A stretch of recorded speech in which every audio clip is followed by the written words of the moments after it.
Bonjour, mon nom est Yann Razoumin. Je suis chasseur de tête et talent manager depuis une vingtaine d'années sur le continent africain.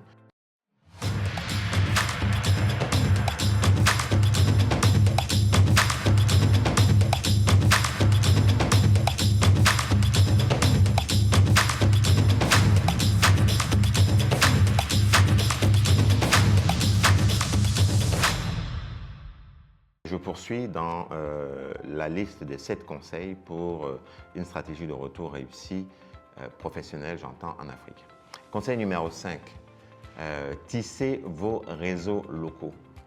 Le continent africain ne fait pas exception. Je dirais même plus, mon expérience me montre que les réseaux en Afrique, lorsqu'il s'agit de stratégie professionnelle, sont même plus importants qu'ailleurs.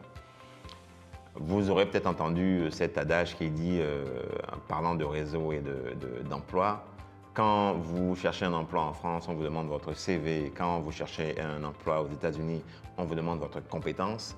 Et quand vous cherchez un emploi en Afrique, on vous demande qui vous a envoyé. Cette anecdote dit bien ce qu'elle dit. Bien entendu, il faut pondérer cette réalité, mais quand même, le conseil que je vous donne par là, et ce que je veux dire par là, c'est que votre retour en Afrique, il faut le préparer en intégrant la composante information locale. Ça veut dire aussi budgétiser dans votre stratégie de retour 1 ou 2 voyages à l'occasion desquels vous allez sur le terrain, vous allez en Afrique, vous questionnez, vous provoquez des rencontres avec les personnes qui ont l'information, parce qu'à nouveau, cette information est rare, confidentielle. Non pas que les opportunités soient rares, mais l'information elle-même est rare et confidentielle. Donc, il faut aller la chercher à la source et cultiver le réseau en Afrique. Comment dirais-je, on ne peut pas s'exonérer de cette nécessité. Ce que mon expérience m'a montré, c'est que malgré les avancées technologiques, malgré Internet et les réseaux et tout ce que vous voulez, les méthodes de recrutement ou d'approche à l'ancienne, réseau, cooptation, sont extrêmement vivaces et utiles en Afrique. C'est donc, ce que je veux dire par là, c'est qu'il ne sert à rien de fustiger cet état de fait. Il faut plutôt comprendre comment fonctionne le marché et puis s'adapter à ce marché-là. Les candidats qui ne se contentent que d'un seul moyen de recherche, c'est-à-dire Internet ou LinkedIn par exemple, pour rechercher leur dream job en Afrique, malheureusement vont laisser passer une quantité importante d'opportunités parce que sur ce marché-là, l'information à nouveau est parcellaire, confidentielle. Non pas que le nombre d'opportunités soit limité, il y a beaucoup d'opportunités, mais la manière d'y accéder est un peu différente. Sur la manière différenciée d'aborder les employeurs et le marché de l'emploi en Afrique, j'aimerais vous raconter l'histoire de ce manager en cabinet de conseil qui préparait son retour en Afrique et qui m'a raconté à l'occasion d'une chasse, d'une approche directe, comment il a trouvé son emploi de rêve. Et c'est assez significatif de cette réalité du marché. Il était en cabinet de conseil et il voulait passer en entreprise. Ce qu'il a fait, il a procédé de manière un peu différente. Il est allé voir 4 des entreprises qui l'intéressaient, a monté des business cases et a approché les entreprises en leur disant voilà, j'ai étudié votre marché, j'ai émis quelques hypothèses que vous me pardonnerez d'avoir émises, mais j'aimerais vous présenter les résultats de mon étude. Et donc, il a présenté aux entreprises qui ont été curieuses de cette approche originale ce qu'il a trouvé, en mentionnant que ce sont des hypothèses, et les entreprises ont été assez étonnées, en tout cas agréablement surprises, de voir un candidat dans cette approche novatrice prendre des réalités de leur marché, les transformer en business case et en faire des conclusions, on va dire, opérationnelles dont elles auraient pu s'approprier. Autrement dit, et ce candidat a obtenu le job d'une des entreprises par cette approche tout à fait singulière. Ce que je veux dire par là, c'est que sur le marché de l'emploi en Afrique, il faut parfois tenter des approches originales et l'approche classique d'envoi de CV ou de candidature, malheureusement, n'est pas celle qui donne le plus de résultats. Réseau et puis approche de ce type peuvent être extrêmement utiles.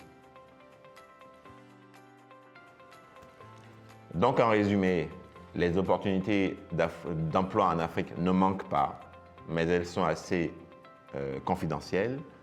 2, développer vos réseaux, les recommandations, la cooptation sont encore extrêmement vivaces sur ces marchés.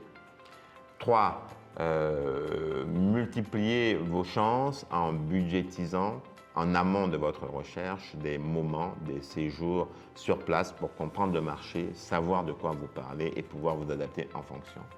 Et puis 4, dans votre approche, démarquez-vous par des approches originales de recherche, des approches originales des employeurs.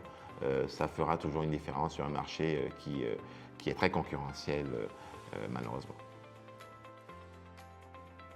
Conseil numéro 6. Méfiez-vous de vous-même et méfiez-vous du complexe du sauveur. J'ai vu beaucoup de talents se cracher littéralement lors de leur retour professionnel en Afrique pour 2 raisons qui peuvent être parfois imbriquées l'une à l'autre.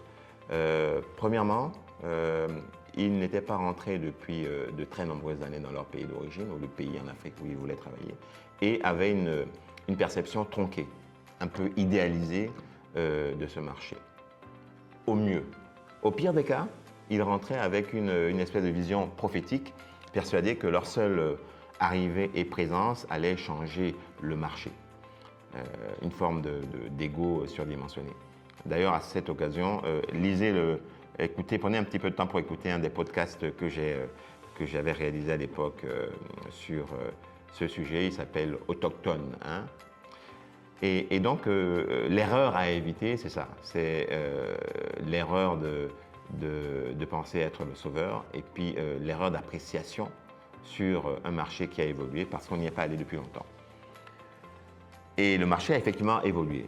En 10, 15, 20 ans d'absence, parfois plus, de ces talents sur le marché, les formations supérieures locales se sont considérablement améliorées avec des cadres qui sortent de ces écoles de formation qui sont de bon niveau, de haut niveau. Et puis, il existe aussi de plus en plus d'académies professionnelles au sein des entreprises, des filiales, des multinationales qui forment des cadres régionaux et leur offrent des perspectives de carrière où ils bougent d'un pays à un autre. Et ces cadres régionaux sont des talents de grande valeur également sur le marché local. Ce que je veux dire par là, ce n'est pas qu'il n'y a pas d'opportunités. Il existe beaucoup d'opportunités. Mais comme je le disais précédemment, l'information est rare. Et puis surtout, pour se positionner sur ces opportunités, il est des qualités, il est une attitude qu'il faut avoir et sur laquelle il faut travailler. Et c'est à ça que je vous accompagne dans les offres de formation que je vous propose. En 15-20 ans, les réalités de ce marché du travail ont considérablement changé et les candidats qui en sont restés éloignés, je parle des candidats de la diaspora africaine, les RIPAT, qui en sont restés éloignés, peuvent être surpris par les choses qui s'y passent. C'est donc un conseil de réalisme tout simplement. Des écoles de formation de haut niveau se sont créées sur le continent, en sortent des cadres d'une grande valeur. Et puis aussi, il y a un autre phénomène, les offres de formation professionnelle, les académies de formation qu'offrent certaines filiales des multinationales en Afrique permettent à ces cadres africains locaux d'avoir des profils très intéressants et leur offrent des perspectives de carrière par de la mobilité qui en font des cadres extrêmement au fait des réalités locales et capables de répondre aux besoins aussi des entreprises. Ce que je dis, ça n'est pas qu'il n'y a pas d'opportunité, il y en a beaucoup. Mais c'est simplement qu'il est important de savoir quel est le besoin du marché et ce que ces entreprises recherchent chez ces talents. Donc en résumé, attention au gap qui peut exister entre ce que vous croyez être le pays du point de vue du marché de l'emploi et ce qu'il est réellement. 2, il y a une offre d'emploi, une offre de compétences concurrente à la vôtre. Ce sont ces cadres, ces talents locaux bien formés et qui bénéficient d'une mobilité régionale. Et puis 3, attention à votre ego.